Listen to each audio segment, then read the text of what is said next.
Je propose que chaque individu qui entretient chez lui un chat ou un chien domestique soit soumis à une taxe qui lui mettrait à sa charge, outre son chat et son chien, un enfant du tiers-monde.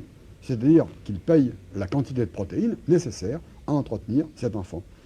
Actuellement, j'ai calculé, ou plutôt j'ai trouvé dans un livre, le calcul fait que la nourriture d'un chien américain moyen correspond au produit national brut moyen de l'Indien. C'est-à-dire que le chien américain se nourrit beaucoup mieux que l'Indien, c'est évident. En somme, à vous lire, on a un peu le sentiment que nous sommes tous des assassins. Quand nous changeons de voiture trop vite, nous gaspillons de l'acier qui serait précieux pour d'autres usages. Quand nous nous déplaçons inutilement, nous polluons d'une manière criminelle. Quand nous nourrissons plus ou moins somptueusement nos chiens et nos chats, nous privons de protéines vitales des enfants affamés. Oui, le problème des protéines est le plus grave.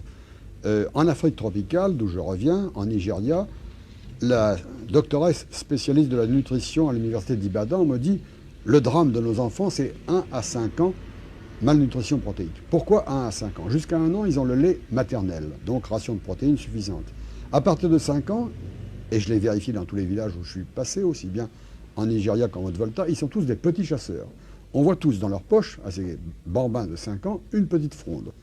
Une petite fronde, un caillou. Les lézards, les rats, les oiseaux et les insectes qui peuvent ramasser sans fronde leur fournissent une ration protéinique qui peut être souvent suffisante. Mais de 1 à 5 ans, ils ne peuvent pas chasser.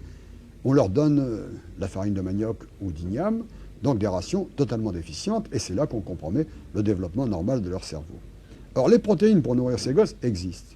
Chaque année, sur les 70 millions de tonnes de poissons qu'on pêche, environ 20 millions de tonnes, mais c'est un peu moins l'année dernière, sont transformées en farine de poisson. Ces farines de poisson sont digestibles directement par les enfants.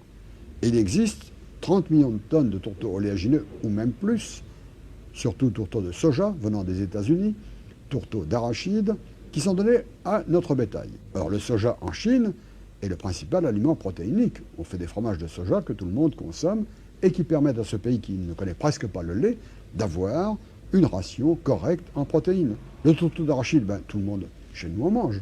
Chaque fois que vous mangez des cacahuètes à la sortie du cinéma, vous mangez l'huile et le tourteau réunis sous forme de la graine. Donc ce sont des aliments protéiniques digestibles directement par les enfants, que l'on donne à notre bétail et qui fait que les enfants n'en ont pas.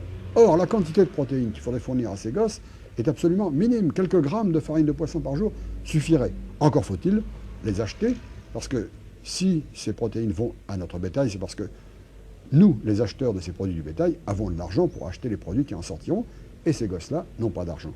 Alors, je propose que chaque individu qui entretient chez lui un chat ou un chien domestique soit soumis à une taxe qui lui mettrait à sa charge, outre son chat et son chien, un enfant du tiers-monde. C'est-à-dire qu'il paye la quantité de protéines nécessaire à entretenir cet enfant. Actuellement, j'ai calculé, ou plutôt j'ai trouvé dans un livre, le calcul fait que la nourriture d'un chien américain moyen correspond au produit national brut moyen de l'Indien. C'est-à-dire que le chien américain se nourrit beaucoup mieux que l'Indien, c'est évident.